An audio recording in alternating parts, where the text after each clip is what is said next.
कि बुलडोजर का रुख गोरखपुर की तरफ चला जाएगा।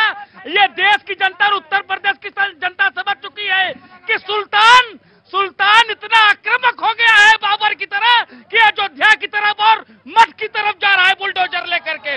उत्तर प्रदेश की जनता इनको मौका देने वाली नहीं है। ये सुल्तान कौन? टीपू सुल्तान। उन्होंने खुद इनके प्रवक्ता ने कहा है कि सुल्तान है। देखो मेरी तो उनके प्रवक्ता कुछ बोले, उनके नेता कुछ बोले, उनका बात यहाँ नहीं, यहाँ डिबेट नो जी मैं आया जी भाई कांग्रेस मेरी डिबेट में शांत रहेंगे आप भी दुबे जी और आप भी। मैंने जब काम कर दिया आपका, आपसे ज्यादा अच्छा कर दिया, संयम के साथ, भाषा की मर्यादा की संयम, और ये भी उसका एक है। इस देश में जब एक साथ चुनाव होंगे तो वो तमाम सारे जो इलेक्शन के दरमियान चलती हैं वाक युद्ध, उस पर भी रोकथाम आएगी, जरूर आएगी। जी जनाब, कहां से आना हुआ? दिल्ली से ही आया हूँ, रोहिणी जैन नगर से। पहली बार आया हूँ प्रतीक जी, टीवी में रोज आपका कार्यक्रम देखता हूं। मैं आपसे माफी चाहता हूँ। देखिए साहब, ये क्या है कि भीगते में भी लोग खड़े हैं और मुझे अच्छा नहीं लग रहा है। 3 बजे से आज स्पेशल इस प्रोग्राम के लिए आया हूँ। जी वाह, क्या बात है जी। सभी राजनीतिक पार्टियों से सिर्फ एक सवाल पूछना चाहता हूँ कि जब भी कोई विकास का कार्य होता है कि हर पार्टी कहती है कि इन्होंने तो चुनाव आ रहे हैं इसलिए ये कार्यक्रम किया, चुनाव आ रहे हैं इसलिए कार्यक्रम किया। जब हर साल चुनाव ही आते रहेंगे तो विकास के कार्यक्रम तो कभी होंगे ही नहीं, तो साल को चुनाव में लगे रहेंगे। तो इसलिए जरूरी है कि हमारे देश के अंदर एक चुनाव होना बहुत जरूरी है। इसलिए बहुत अच्छा तर्क है आपका कि जब ये लोग कहते हैं चुनाव आ रहा है तो इसलिए चुनाव की वजह से ये घोषणा की गई। मैं आ रहा हूं बेटा, आ रहा जी, मैं आ जाऊंगा। अरोड़ा जी बोल रहे हैं जी। प्रतीक जी, उत्तर प्रदेश की बात की अभी मेरे साथी ने, उत्तर प्रदेश के विकास की बात की। दूर सुबह का आसार नहीं, दिल को फिर भी बड़ी उम्मीद है कि सवेरा होगा। अभी पता लग जाएगा उपचुनाव में, अभी उपचुनाव दूध का दूध पानी का पानी। मैं ये कह रहा हूं, सुनिए, मैं यही कह रहा हूं बार बार, अभी पता चल जाएगा। अरे कहां? चुनाव में पता चल जाएगा। फिर से करा लो चुनाव, ये चुनाव, वो चुनाव, हमारा चुनाव, तुम्हारा चुनाव। अरे यही तो मैं कह रहा हूं अरोड़ा जी। इस संकट से, इस तमाम सारी जो दांव पेच से निपटारे के लिए एक ही रास्ता है। हाँ, टेक्निकल पॉइंट्स पे बात करिए तो मैं बात करने के लिए तैयार हूं आपसे। हाँ जी, मैं आया इसके बाद। हाँ जी प्रतीक भाई, अभी कांग्रेस की मेरी बहन ने बोला कि भाजपा सगुपा छोड़ती है। भाजपा सगुपा नहीं छोड़ती है, मोदी सरकार है, और जो मोदी सरकार कहती है वो काम करके दिखाती है। आपके लिए तो 370 हटाना भी सगुपा था, आपके लिए तो 35 से हटाना भी सगुपा था, आपके लिए सारी चीजें सगुपा थी। और अगर कांग्रेस के लिए कोई सगुपा का था तो वो सगुपा था कि गरीबी हटाओ, लेकिन गरीबी नहीं हटाई, गरीबों को हटाने का काम ये जी। कांग्रेस प्रतीक जी, अगर ये बिल ऐसा लेके आते ना कि युवाओं को रोजगार देंगे तो हम भी समर्थन करते। आप बताइए कि ये तो इस तरीके से कर तो आप ही का बचेगा। नहीं, कोड में जैसे खाज होती है ना, उस तरीके से काम कर रहे हैं ये कि लगातार इस देश के अंदर युवा बेरोजगार घूम रहे हैं, उस पर नहीं बोलेंगे। ये नए बिल लेकर आएंगे और फिर यू टर्न लेके गायब हो जाएंगे। ये यू टर्न फिर से लेंगे क्योंकि इस बार हम विपक्ष मजबूत है। इस बार हम इनको ना तो समर्थन, क्योंकि हमने समर्थन दिया नारी वंदन बिल पर, कब पेश हुआ, कब लागू हुआ।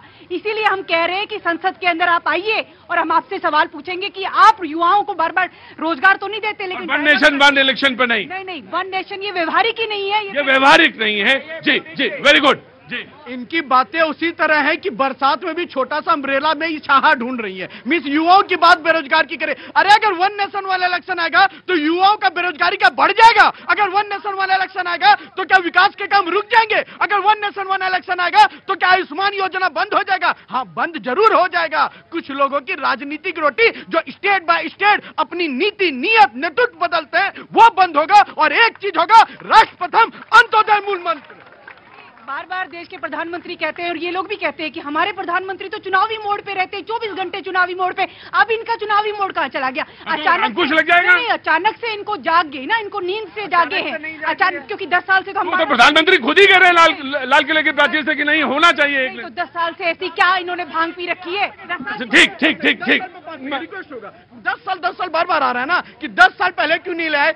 आप जब जमीन खरीद के घर बनाने का सपना देखती हैं तो पहले जमीन का नींव डालती है, फिर लिंटर डलता है, फिर पेंट होता है, फिर सोफा सजता है, तब अतिथि भव होता है। आपने जो खड्डे वाला देश छोड़ा था, हमने भरा है, शौचालय देके सुशोभित करके महिलाओं को इज्जत दी है, आयुष्मान दिया, बहुत सारे काम किए, अब वो भी लेकर आ रहे हैं। चिंता मत कीजिए जी। समाजवादी देखिए इससे नुकसान क्या है कि अभी बीजेपी वाले वैसे ही निरंकुश हैं। अभी राज्य सरकार के चुनाव में जब जाते हैं तो कम से कम शिवाजी की मूर्ति टूटने पे है। तुम्हारा तो 99 ज्यादा था 240 से।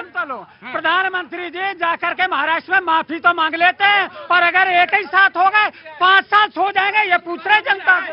प्रधानमंत्री जी माफी मांग लिया क्योंकि वे उनके संस्कार हैं, ये प्रधानमंत्री जी के संस्कार है, ये भारतीय जनता पार्टी के नेताओं के संस्कार है। आपके कैसे संस्कार है कि वीर सावरकर जी को आज तक उनको आप लोग अपमान करते हो, ये आपके कैसे संस्कार है? भारतीय जनता पार्टी का संस्कार है कि जनता के सामने जनता भगवान का रूप होती है। आपके नेता तो जनता को भी गाली दे देता है। उत्तर प्रदेश के उत्तर और पूर्वी भारतीय लोगों को राहुल गांधी जी ने एक बार बेवकूफ कह दिया है, ये जनता जानती है। ये तो बता दो कि माफी मांगने से जो 3700 करोड़ रुपए खाए हैं वो कौन लिखा गया, बताइए ना। 100 रुपया कदम, अरे जो मूर्ति गिरी है जिसका पैसा गिर गया, भाई पैसा तो किसी ने तो लिया है। राज्य सरकार की जिम्मेदारी है कि नहीं कि माफी मांगा और सब कुछ खत्म हो गया। समाजवादियों पार्टी को आजकल केवल झूठ ज्यादा याद आता है। खुद का मैं क्या बोलूं, नहीं बोलना चाहिए था। कितनी चोरियां हुई घर छोड़ने के बाद, क्या क्या सामान, उस पे नहीं बोलेंगे। जो कल्प्रिट था एफआईआर दर्ज है। एक सवाल सीधा पूछता हूं, आप माफी मांगने की बात करते हैं, जिस दिन अखिलेश यादव जी अपने श्रेष्ठ पिताजी से माफी मांग लेंगे उस दिन आपको बोलने का नैतिक माफी क्यों काहे के लिए? स्टेज पे खड़ा मंच दे दिए धक्का, गिर गए समाजवादी के मुखिया, उस पे माफी नहीं मांगनी चाहिए। बेटे को संस्कार नहीं मिलना चाहिए कि पिता से किस नेतृत्व में चलना चाहिए। पिता से जो ना माफी मांगे वो हमें माफी मांगे। जानबूझ के नहीं धक्का दिया। अरे क्या बात कर रहे हैं साहब, पूरा हाथ पकड़ा पकड़ी, घींचा घींची, ठेला ठेली और कहते जानबूझ के। आडवाणी जी से माफी मांगोगे, मुरली मनोहर जोशी से माफी मांगोगे, कल्याण सिंह जी से किस बात की माफी? मार्गदर्शक मंडल में बैठा दिया भाई, जैसे नोट प्रचलन से बाहर हो गए उनको भी बाहर कर। हमारे संस्कार है, जब बुजुर्ग होते हैं तो उन्हें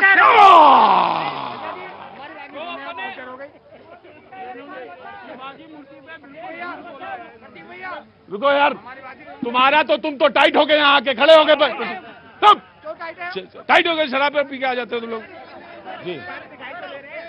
कहो, बड़े देर से परेशान हो, कितने दिन बाद वापस आए हो? मैं बहुत आते रहता हूँ, 2 हफ्ते बाद आया हूँ। हाँ तो क्या हुआ? एक सवाल सब लोगों के लिए। हाँ, नेताजी आपस में लड़ते रहिए, ली मेरिडियन में जाके कॉफी पीना है।